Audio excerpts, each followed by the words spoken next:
Hello friends, welcome to Logu channel. இன்றைக்கி நம்ம ஒரு சூப்பரான ஒரு ரெசிபி வீடியோ பார்க்கலாம். சௌ சௌ வந்துட்டு நம்ம எல்லாருமே அந்த காயோட தோலை மட்டும் சீவி எரிஞ்சிட்டு காய் மட்டும் ஏதாவது கூட்டு பொரியல் அந்த மாதிரி செஞ்சுருவோம். ஆனால் அந்த தோலில் பார்த்திங்கன்னா நிறைய சத்து இருக்குது, அது எல்லாமே வேஸ்ட்டாக போயிடும். அது பார்த்திங்கன்னா நல்லா சுத்தமாக, அதாவது சீவினதுக்கப்புறமா அந்த தோலை வந்துட்டு நம்ம ஒரு தடவை வாஷ் பண்ணிக்கலாம். நம்ம என்ன தான் வாஷ் பண்ணிவிட்டு அதுக்கப்புறமா தோலை சீவினாலுமே அது சீவனதுக்கப்புறமா ஒரு தடவை வாஷ் பண்ணிட்டோன்னா இன்னும் கொஞ்சம் சுத்தமாக இருக்கும். அந்த வலுவலுப்பும் கொஞ்சம் கம்மியாகும். அப்புறம் இதுக்கு தேவையானது வறுக்கிறது பார்த்திங்கன்னா கொஞ்சமாக ஒரு அரை ஸ்பூன் சீரக மிளகு எடுத்துக்கலாம். அதுக்கப்புறம் கடலைப்பருப்பு, உளுந்தம்பருப்பு, கொத்தமல்லி அது எல்லாமே வந்துட்டு ஒரு ஸ்பூன் எடுத்துக்கலாம். பூண்டு ஒரு 5-6 பல் பூண்டு. நான் வந்து ஒரே ஒரு காஞ்ச மிளகு எடுத்துருக்குறேன். நீங்கள் வந்து காரத்துக்கு தேவையான அளவு பார்த்துட்டு எடுத்துக்கோங்க. அதுக்கப்புறமா மீடியம் சைஸில் வந்துட்டு ஒரு தக்காளி எடுத்துருக்கிறேன். இது கூட ஒரு 100 கிராம் சின்ன வெங்காயம் எடுத்துருக்கிறேன். நான் வந்து கொஞ்சம் குட்டி குட்டியாக அரிஞ்சு போட்டுட்டேன். அரியணும்னு அவசியம்லாம் இல்லை, அது வதக்கி செய்கிறது தான். சௌ சௌவோட தோல் பார்த்திங்கன்னா நான் 3 காயோட தோல் எடுத்துருக்கிறேன். இப்போது ஒரு வடச்சட்டியில் வந்துட்டு கொஞ்சமாக எண்ணெய் ஊற்றிட்டு நம்ம எடுத்து வச்சுருக்கிற அந்த வறுக்கிறதுக்காக எடுத்து வச்சுருக்கிற எல்லாத்தையும் ஒன்றா போட்டு நல்லா வறுத்துக்கலாம்.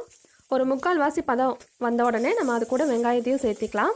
வெங்காயம் ஓரளவுக்கு நல்லா வதங்கி வந்தால் அது கூட தக்காளியை சேர்த்துட்டு கொஞ்சமாக லைட்டாக உப்பு போட்டுட்டோன்னா சீக்கிரமாக அந்த தக்காளி வெங்காயம் வதங்கிடும். இப்போது தக்காளி ஒரு 3/4 பதத்துக்கு வதங்கட்டும்.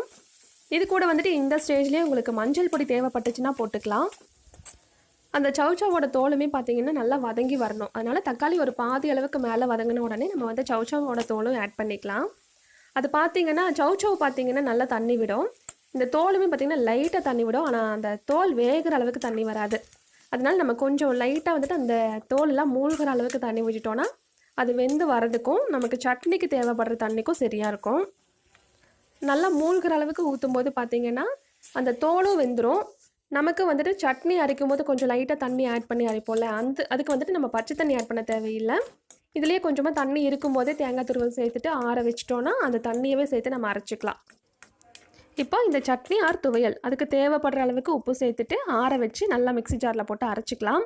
கொஞ்சம் வந்து நம்ம ரொம்ப நைஸாக அரைக்காமல் கொஞ்சம் திரியாக அரைச்சோன்னா நல்லாயிருக்கும். இறக்கிறதுக்கு ஒரு 2 நிமிஷம் முன்னாடி வந்துட்டு நம்ம துருவன தேங்காய் ஆட் பண்ணிக்கலாம். தேங்காய் ஆட் பண்ணிவிட்டு அந்த தேங்காய் வந்துட்டு அந்த காயோட நல்லா மிக்ஸ் ஆகிற அளவுக்கு கலரி விட்டுட்டு உடனே வந்துட்டு நம்ம அடுப்பை ஆஃப் பண்ணிடலாம். ரொம்ப நேரம் வந்து தேங்காய் வதங்கக்கூடாது.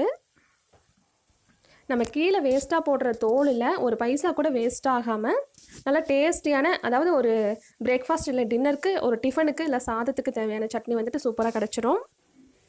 இது இட்லி, தோசை, சாப்பாடு, அப்புறம் லெமன் ரைஸ் அந்த மாதிரி வெரைட்டி ரைஸ் எல்லாத்துக்குமே வந்துட்டு சைட் டிஷ்ஷாக சூப்பர் காம்பினேஷனாக இருக்கும். கண்டிப்பாக ட்ரை பண்ணி பாருங்கள். வீடியோ பிடிச்சிருந்தால் லைக், ஷேர் பண்ணுங்கள்.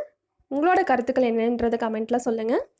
புதுசாக பார்க்குறவங்க சப்ஸ்கிரைப் பண்ணிவிட்டு பக்கத்தில் இருக்கிற பெல் ஆல்ங்கிற ஆப்ஷன் கிளிக் பண்ணிக்கோங்க. தேங்க்ஸ் ஃபார் வாட்சிங். மறக்காமல் லோகநாயகி விளாக்ஸ் சேனல் பாருங்கள்.